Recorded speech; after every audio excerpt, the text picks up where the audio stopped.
Hey guys, it's Robin Smith, Community Development Coordinator for the Municipality of Shelburne. We're back with another community conversation.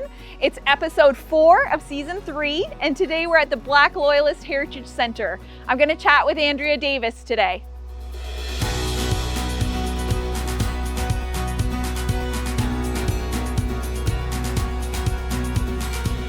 So I'm here today with Andrea Davis at the Black Loyalist Heritage Centre. Hello, Andrea. Hi, Robin. How are you? I'm good. Thank you for joining me. Good. Thank you for having me. I think this is a community conversation I've wanted to have for a while, and I'm so happy that we can finally do.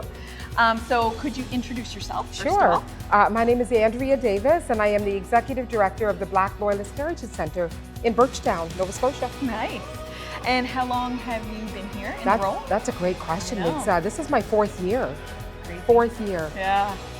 So tell us a little bit about the center, a little bit about the history for anyone who doesn't know, and how is the Black Loyalist Heritage Centre Society made up? Yes, that's great. What a wonderful question. I mean, when you walk into this place or even drive up to the Black Loyalist Heritage Centre, you can already feel the spirituality that exists here. And when you walk inside, I mean, you're just, I guess, mesmerized by the exhibits that we have here, the staff at the front counter, all of us that are here. It just makes it what it is today. And the board, the Black Loyalist Heritage Society, are made up of individuals within our community. Each of them hold a skill set, which is very valuable to the organization. The society was established many years ago by a group of people who just sat around a kitchen table talking about how can we continue to hold on to this history.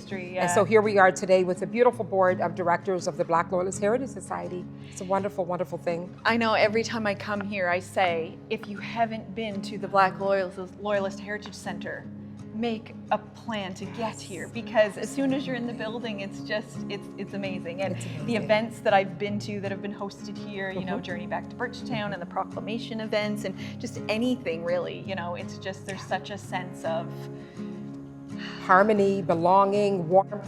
All those and also things. the biggest thing is credibility as well. We'd like to make sure that our stories are accurate. And that they're the truth. Right. So that we learn. And that we also learn educational as well. Absolutely. Absolutely. I wanted to talk a bit today about, well, first of all, where we're standing and what is surrounded, you know, here. This is my first chance I've been able to get out and see. I was away the weekend of the opening, but tell us about this display that is here right now. First of all, we are on the land of the Mi'kmaq, but this is also land that was native to the Black Loyalists. So when we arrived here in 1783, this land was new to us as well, and we've cherished it as it is.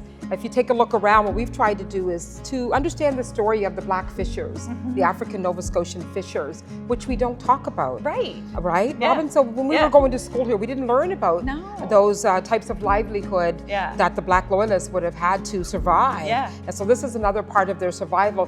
This exhibit here is actually in part by the Black Loyalists, the Fisheries Museum of the Atlantic, which is in Lunenburg, and then also the Black Cultural Centre as well. 3 of us got together, mastermind this wonderful event. Now keep in mind, this is 5 years plus ago. That we started this planning before I even got here. So I had other staff on here that actually did a great job to carry it to where it is today. So if you take a look around, it depicts in images and through messaging just what that livelihood and that industry would have looked like. And so as a result of that, the dedication that the Black Loyalists would have put into this work. And as you can see, we want to make sure that that story is told. Exactly. Right? Exactly. So what a collaboration. So you have it here set up first. What happens with the display? When's it here till, and where does it go next? Excellent question. So it's here until about the week of July 20th. And then it's going to be dismantled.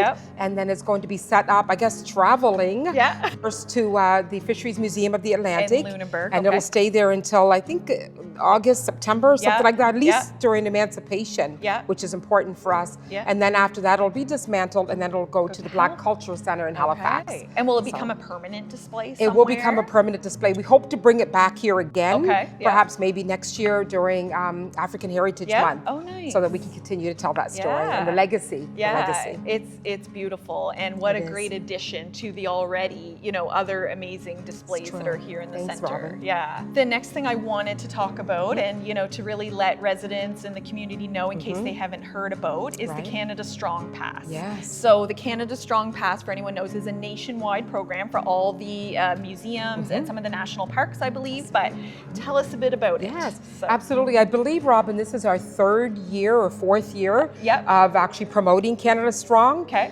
What it entails for us is higher visitation. We want Yeah. more people to come through. Yeah. And we want to make it affordable too. So the government's always thinking, Yeah. how can we do that? So Right. what they've done is they have said, we're going to make it free, For- right? yeah, Free admissions, yeah. right, Robin, as For- you know, yeah. for anyone under 17. 17. And so we don't even ask for ID. We just take for Yeah. the word that you're Yeah. 17. Yeah. We sometimes pay attention to that. Yeah. And then also there's the other fact too, that there's a 50% off admission Right. for those between the ages of 18 and 24. So this is amazing Yeah. stuff. And the more we have at the youth level, the more education that we can Yeah. give. So we're so excited about this. And I think in our last community conversation, I talked with Susie about this, and this year more than ever is the Yes. time to visit our local museums. I So agree. they've all been hit with some cuts and Yes. things. So Yes, get they out have. and visit these local museums. Take advantage of taking your Right. kids to these places. We do have the through Explore Shelburne County, we have our museum passport, which I've left that's some here right. today. Good. Get some stamps on going to some of the passports, and we're going to offer a prize. So That's yeah. right. I love it. Also, just one thing is I also get to meet the staff, because you will find that there are some descendants of the staff that are here within the museums that you go to. So talk to people, Yeah. learn a little bit more. Yeah, Don't be exactly. afraid to ask any questions. Yeah. So that's exciting. Very exciting. Great news for the summer, and Thank hopefully you. you guys are going to have another awesome summer here. Hope so. Next, I think the one thing that comes to mind when I think of summer and I think of the Black Loyalist Heritage Centre is the Journey Back to Birchtown event. So Yes, tell us yes, about yes, that. yes, When yes, is yes. it? When's it happening? That's a great question. Of course, Robin has lots of great questions. So our signature event is entitled Journey Back to Birchtown. We've been having this event, I'm going to say, for 5+ years, Yeah. maybe more, because Yeah. I got here 4 years ago and it was already on. So Yeah. it could be 7 or 8 years. Yeah. And every year we have an event. Sometimes it's 2 days, sometimes it's 1 day.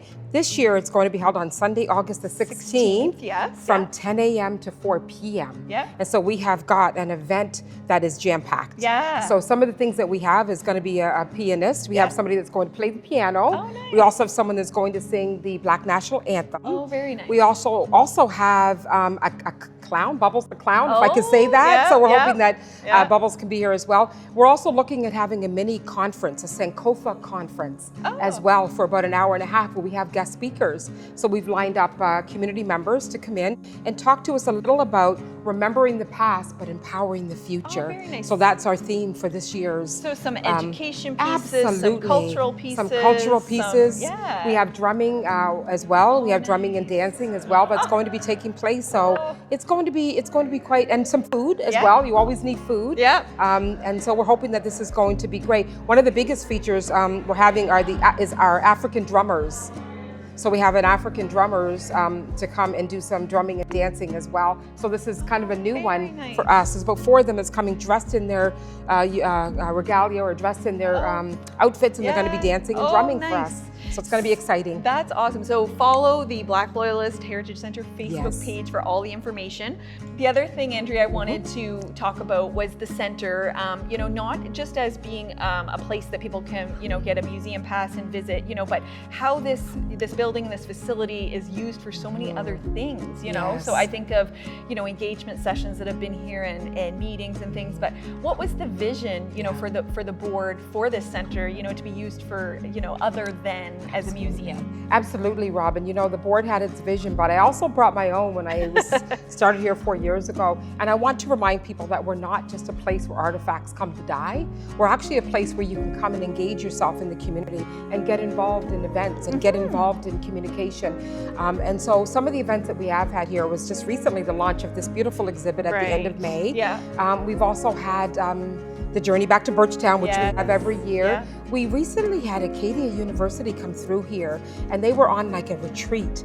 And so when they brought that here, they were here for the weekend. Oh, and that's so it was just amazing. amazing. I mean, they Yeah. used the space during the weekend. Yeah. They had gone off site, of course, for Yeah. other things, but they came here for the weekend and they did dancing and drumming, Yeah. and they had that spiritual retreat that they Yeah. brought here. Because you have the you know? beautiful gallery, We but have then the on top of that, beautiful you have a gallery. boardroom, you know, so, but We have a boardroom. You can even use it as a rental space. Right, So our yeah. boardroom, you can definitely, we can provide you with a rental application and you can rent out the boardroom, Yeah, 'cause- which is so amazing. yeah, like I think of the possibilities, you know, and some of the things that I have seen hosted here, and even weddings. That's right. You know, like I've Weddings. taken photographs of weddings here. I believe you. Your photographs are amazing. So Yeah. Robin's right. At the church, we've used it because it's been deconsecrated. What we've done is we've used the church Yeah. on site here for weddings. Yeah. And also for our Christmas concerts as well. So we've had Yeah. some, it's a bit chilly in there, but I think with the laughter and clapping and the excitement, Yeah. we get warmed up pretty quickly. Yeah. So that's what's amazing. Yeah. And this beautiful site as well.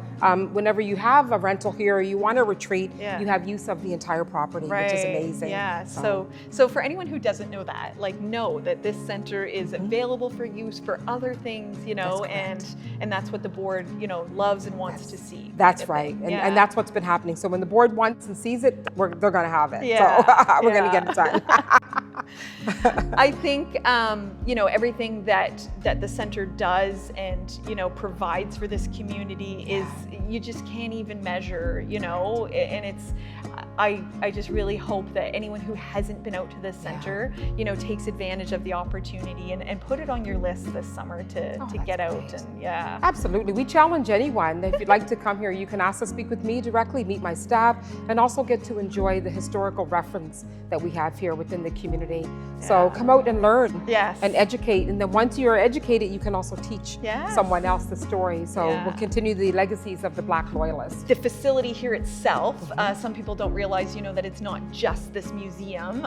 There's so many other parts to the property to check out. So tell us a little bit about the other Absolutely. areas. Absolutely. It's another great question, Robin. Thank you. So besides this beautiful center we have here on site, we also have a pit house, and also we have a old school. Yeah. And the school has actually been designated by the provincial government. So it's a designated Yeah. historical site, which is amazing. And we have that information attached to the building. We also have the beautiful Amanada's Trail. Amanada's Trail would have been the route that Amanada, the main character from the Book of Negroes, would have taken. And so we have that path on site when the movie was filmed here. Yeah. We also have the old church that's on site. Yeah. Walking inside there to see those stained glass windows, which are original. Beautiful. Yeah. Leaving that, there's another destination as well. It's called the Black Burial Ground, Mm-hmm. you know, Robin, and that would have been where the Black Loyalists would have, you know, had their moments and it reflected on their community. Yeah. And so if you take a look from that area, you can actually look out to the water and see the lighthouse on a great day. beautiful. And so just imagine what that vision would have looked like. One last place that we have that we rarely talk about, Robin, is if you were to go upstairs to the compass. Yes. Up there at the very top is kind of like the top of the building. We have this beautiful display of the previous and current day settlements of the Black community in Nova Scotia. That was Very where educational. I did my little intro up there. Oh, you did? So there you go. Okay, Yes. great spot. Great spot to do that. Yeah. Great spot. Tell me a bit more about the pit house, because I did see Yes. that there was some recent work done to it. Yes, thank you. The pit house is absolutely stunning. What we wanted to do was we wanted a sustained pit house. Yeah. And so we engaged a member of our community, but not just a member. Right. It's actually a descendant of the Black Loyalists who was a builder in the community to assist us with this. Yeah. But keeping in mind that the story of the pit house is painful in a way, just because of the fact that it is a hole that was dug in the ground, and then you have the pieces of wood or logs, you know, covering that with moss packed in. Right. And so I just imagine that the Black Loyalists would have had to live like that for sometimes up to 10 years. Wow. But in this particular case, this is going to be a sustainable, you know, unit. We don't have to rebuild it like we've been doing every 5 years. Right. This is going to last us for quite a while. Yeah. So a shout out to the descendant that assisted with making that happen. Who was it? It was James Walkins. Awesome. That was, yeah, I seen that on your social medias, and that's a nice, so yeah, we're going to take a little walk around and check Yes. that out. Thank you, Andrea, so much for taking the time today to chat. I hope that if you're viewing this, you've learned something new. You know, you've thought about making a trip out to the Black Loyalist Heritage Centre and learning more. And, you know, thank you again to you and your team for being such an amazing part of this community. It's always wonderful to see the events that happen out here and the collaboration, you know, that we as the municipality of Shelburne have with projects with you. It's wonderful. So thanks for the work that you guys do. Thank you. Thank you for always supporting us. The municipality has always had a connection with the Black Loyalists, and we appreciate the continued relationship. So thank you so much, Robin. Thanks again for watching our community conversations. As always, if you have any comments or suggestions of things that we should chat about, leave them in the comments for us so we can definitely put it on our list of community conversations to do.